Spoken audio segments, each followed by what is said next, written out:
After reading chapter 3, the one section that stood out to me was when the text talked about the different types of groups that were and still are oppressed. The text starts off by talking about the oppression of women. The text also goes on to talk about how women have been viewed as inferior to men throughout history, such as the medieval period when men were viewed as the main provider of the household.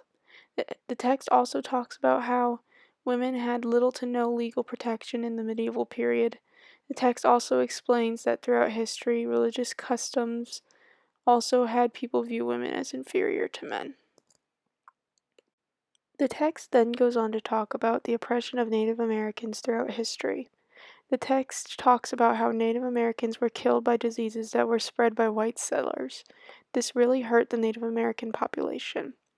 The Native Americans were also basically forced to give up their land to white settlers.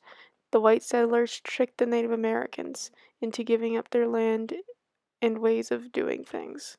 The text also talks about the oppression of African slaves. The African slaves were overworked and many died of diseases.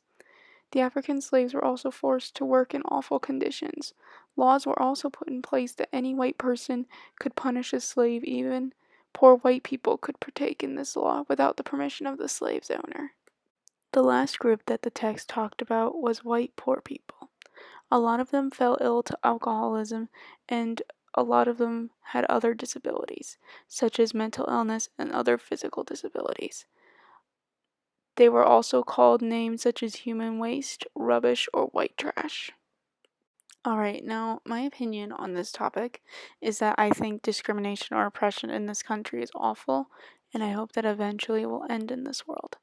I feel like after reading this text, I feel educated about the oppression that these groups faced better, and I feel like it'll help me be a better social worker in the future. Thank you for watching. Have a good day.